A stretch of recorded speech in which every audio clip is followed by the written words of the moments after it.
করবে, কারণ এরা নির্বাচনের পক্ষে কখনোই ছিল না। আমি তো আবার বলছি, বিশেষ রাজনীতির বৈজ্ঞান নিয়ে বলছি, এরা 1947 সালে বিরোধিতা করেছে, পরে 71 সালে বিরোধিতা করেছে, এখনও তারা বিরোধিতা করতেছে।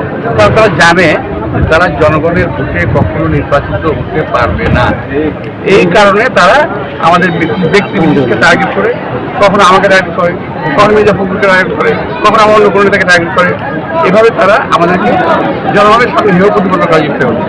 কিন্তু আমাদের বক্তব্য, আমাদের কাজ দৃশ্যমান এবং স্পষ্ট, এগুলো ভিতরে কিছু আছে।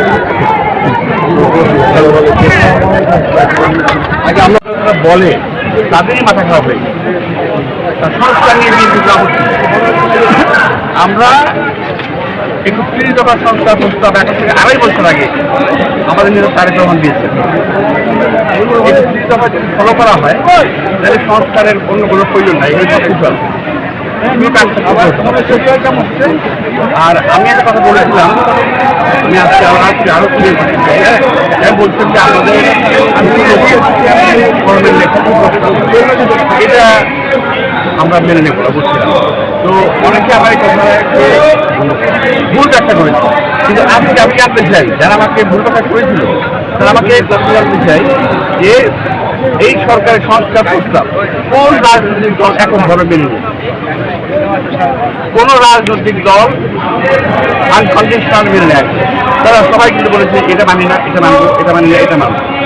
আমরা আগে বলেছি কোন রাজনৈতিক দল কিন্তু বলে নাই যে এককভাবে আমরা সব মেনে নিই, পারে নাই। ওরা যেগুলো বের করেছে ওখান থেকে অস্বাভাবিক প্রস্তাব আমরা দেখলাম, যে স্বাভাবিক প্রস্তাব না, অচল কিছু প্রস্তাব তারা দিয়েছে। আমরা সচল প্রস্তাব দেখেছি, যে প্রস্তাব বাংলাদেশের গ্রহণযোগ্য হবে। আমরা বিএনপিতে গত বছর আন্দোলন করেছি হাসিনার বিরুদ্ধে, সংস্কারের পক্ষে, এবং আন্দোলন করছে নির্বাচনের জন্য। এখন বলে যে সংস্কার কথা শুনে কিন্তু মাথা খারাপ হয়ে যায়। আমাদের মাথা কোনোদিন খারাপ হয় না। আমরা বলছি ন্যূনতম সংস্কার এবং নির্বাচনের জন্য প্রয়োজনীয় সংস্কার করে দ্রুত নির্বাচন দেওয়া উচিত। পৃথিবীর কোনো সভ্য দেশ এই কথা মানতে পারে না যে একটা অনির্বাচিত সরকার, যাদের দেশ পরিচালনার মিনিমাম কোনো অভিজ্ঞতা নেই, হ্যাঁ, সব ক্ষেত্রে তারা প্রতিষ্ঠিত, কিন্তু যিনি ব্যবসায় প্রতিষ্ঠিত উনি দেশ চালায় প্রতিষ্ঠিত না।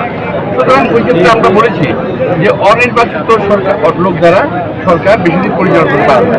এটা ম্যাক্সিমাম একটা নির্বাচন কালীন সময়টুকু থাকতে পারে, এটুকু আমাদের বক্তব্য। যাই হোক,